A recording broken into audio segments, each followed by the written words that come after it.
Hi everyone, Jessie here from Gorilla Cards, here today with a continuation of my previous video on using watercolors with pointed pen. So here are the materials that I'll be using today. A straight nib holder fitted with a zebra G nib, painter's tape, I've got masking fluid, my pre-mixed watercolors from my previous video, and also my round tip watercolor brush to brush the watercolor onto the nib. Okay, so I'm going to start with the phrase happy because I plan on making a happy birthday card.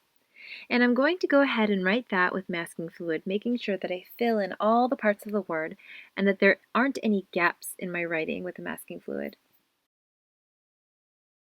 So here's the completed happy, and I'm going to use my painter's tape to mask off the bottom part of the paper. And I'm also going to add masking tape onto the top part to hold the paper down. Now I'm masking off the bottom part because I want to write birthday on the bottom, and this painter's tape will keep the bottom part clear of any watercolor. The most important thing here is that I get that painter's tape onto the paper really securely so that none of the watercolor gets through.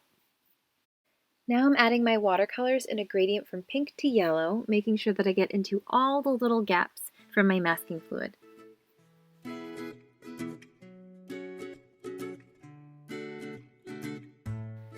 And when I've gotten to the point where I think it looks the way I want it to, I'm going to let that dry.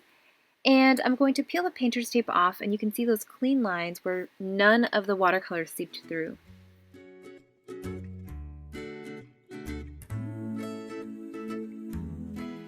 Now I'm going to write birthday on the bottom part of the watercolor paper. And I'm going to use that technique that I had discussed in my previous video of brushing the watercolor onto my nib and making a gradual transition of color from the pink to the yellow.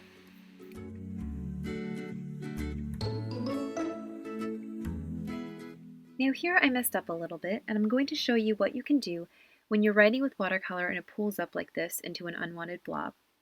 You can take an absorbent paper towel or a tissue and dab that up. And if you dab that up quick enough, it shouldn't leave a visible mark.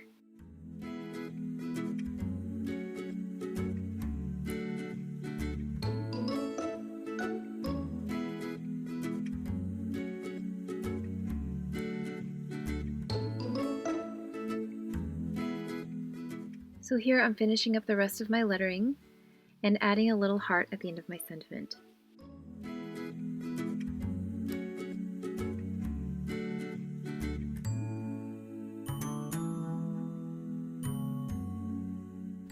So now that we're done, we're going to peel off the masking fluid and we're going to add this on top of a card.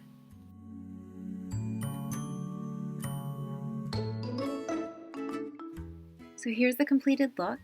And you can see that the top uses the negative space for the lettering and the bottom looks like an inverted version of that. So now I've mounted this onto a standard size card in which I used Neenah Desert Storm cardstock by using some dimensional adhesive so that it pops up from the card. So here's the completed look. I hope you enjoyed that video and that you learned something. Please like and subscribe and leave a comment below of what you'd like to see next. You can follow me on Instagram at Gorilla Cards or check out my website at www.ingorilla.com. Thanks for watching!